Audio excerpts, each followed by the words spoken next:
নমস্কাৰ, জয় হিন্দ, জয় অসম। এটা বহুতেই ভাল খবৰ লৈছোঁ আপোনালোকৰ মাজলৈ। আজি পুনৰ নতুনকৈ চাকৰি আহিলে LIC বিভাগৰ ফালৰ পৰা। যিহেতু LIC বিভাগৰ ফালৰ পৰা 2025 বৰ্ষৰ কাৰণে বহুকেইটা পোষ্ট মুকলি হৈছে। গ্ৰেড 3, গ্ৰেড 4 লেভেলৰ পদসমূহ মুকলি হৈছে। যদি আপুনি এই পদসমূহত ইণ্টাৰেষ্টেড হয়, এলিজিবল হয়, যদি আবেদন কৰিব বিচাৰে, ভিডিঅ' ডেছক্ৰিপশ্যনতে মই আবেদনৰ লিংক দিছোঁ, তাতে গৈ আপুনি আবেদনসমূহ কৰি ল'ব পাৰিব। যিহেতু LIC বিভাগৰ ফালৰ পৰা এটা বহুতেই ভাল সুবিধা আহিছে, সুযোগ আহিছে। আপোনালোকে এই সুবিধা সুযোগটো নেহেৰুৱাব। যদি আপুনি ইণ্টাৰেষ্টেড হয়, এলিজিবল হয়, আবেদনসমূহ কৰি ল'ব পাৰিব। পদসমূহত আপুনি কেনেদৰে আবেদন কৰিব, আবেদন কৰিবলৈ আপোনাৰ বয়সৰ সময়সীমা কিমান লাগিব, লগতে আপোনালোকৰ চিলেকশ্যন প্ৰচিডিউৰটো কেনেধৰণৰ হ'ব, সম্পূৰ্ণ তথ্য এই ভিডিঅ'টোত আলোচনা কৰিম। ভিডিঅ'টো শেষলৈকে চাব, অলপ স্কিপ নকৰাকৈ। যদি ভিডিঅ'টো ভাল পায় তেনেহ'লে এটা লাইক কৰিব, আৰু মোৰ চেনেলটোলৈ যদি প্ৰথমবাৰৰ কাৰণে আহিছে তেনেহ'লে চেনেলটো ছাবস্ক্ৰাইব কৰিবলৈ নাপাহৰিব। যিহেতু ইয়াতে দেখিবলৈ পাইছে LIC HFL ৰিক্ৰুটমেণ্ট 2025ৰ ফালৰ পৰা 192টা এপ্ৰেণ্টিছৰ ভেকেঞ্চি মুকলি হৈছে। এই পদসমূহত আপোনালোকে অনলাইন মাধ্যমেৰে আবেদন কৰিব পাৰিব। পদসমূহত কেনেদৰে আবেদন কৰিব সম্পূৰ্ণ তথ্য মই জনাই যাম। ভিডিঅ'টো শেষলৈকে চাব, অলপ স্কিপ নকৰাকৈ।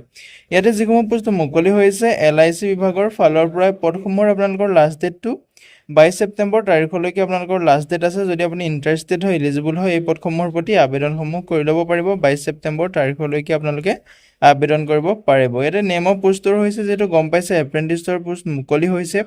টোটেল ভেকেঞ্চি 192টা পদ দেখিবলৈ পাব। অসমত আপোনালোকৰ ইয়াৰে এটা পোষ্ট দেখিবলৈ পাব। লগতে আপোনাৰ চেলাৰী ক্ষেত্ৰত ক'বলৈ গ'লে মন্থলি আপোনালোকৰ 12,000 টকাকৈ চেলাৰীসমূহ লাভ কৰিব পাৰিব।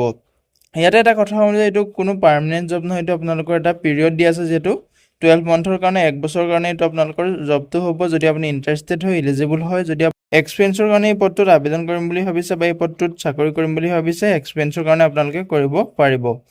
এজ লিমিটৰ ক্ষেত্ৰত ক'বলৈ গ'লে আপুনি 20 বছৰৰ পৰা 25 বছৰ বয়সলৈকে এই পদসমূহত আবেদন কৰিব পাৰিব। লগতে আপোনালোকৰ কোৱালিফিকেশ্যন যদি গ্ৰেজুৱেশ্যন আছে, তেতিয়া আপুনি এই পদটোত আবেদন কৰিবলৈ এলিজিবল হ'ব।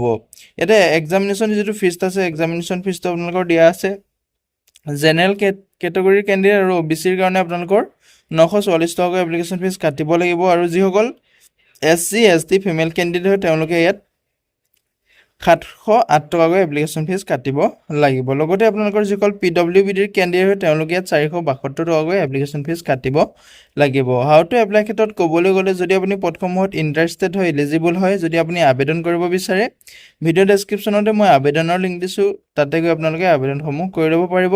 ফুল নটিফিকেশ্যনৰ লিংক দিছোঁ, আপুনি নিজেও চেক আউট কৰি ল'ব পাৰিব। অলৰেডি আপোনালোকে যিহেতু গম পাইছে, এডুকেশ্যন কোৱালিফিকেশ্যন গ্ৰেজুৱেশ্যন হ'লে আপুনি পদসমূহত আবেদন কৰিব পাৰিব। বেলেগ আপোনালোকৰ কোনো ডিপ্ল'মা নালাগে। যদি আপোনাৰ গ্ৰেজুৱেশ্যনটো আছে, তেনেহ'লে আপুনি পদসমূহত আবেদন কৰিবলৈ এলিজিবল হ'ব। ইয়াতে ইম্পৰ্টেণ্ট ডেটটো হৈছে আপোনালোকৰ ষ্টাৰ্টিং ডেটটো হৈছিলে আপোনালোকৰ 2 ছেপ্টেম্বৰ তাৰিখৰ পৰা, যিটো আৰম্ভ হৈ গৈছে। লগতে আপোনালোকৰ লাষ্ট ডেটটো আছে 22 ছেপ্টেম্বৰ তাৰিখলৈকে লাষ্ট ডেট আছে। যদি আপুনি আবেদন কৰিম বুলি ভাবিছে, ভিডিঅ' ডেছক্ৰিপশ্যনতে মই আবেদনৰ লিংক দিছোঁ, তাতে গৈ আপুনি আবেদনসমূহ কৰি ল'ব পাৰিব।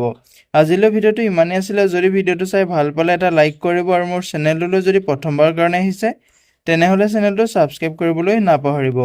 লগতে ভিডিঅ'টো সকলো বন্ধু বান্ধৱীলৈ শ্বেয়াৰ কৰি দিব, যাতে সকলোৱে জবৰ আপডেটসমূহ প্ৰতিদিনে পাই থাকিব পাৰে। লগতে ভিডিঅ'টো যদি ভাল লাগে, এটা লাইক কৰি হাইপ কৰিবলৈ নাপাহৰিব। আজিলৈ ভিডিঅ'টো ইমানেই আছিলে। জয় হিন্দ, জয় অসম।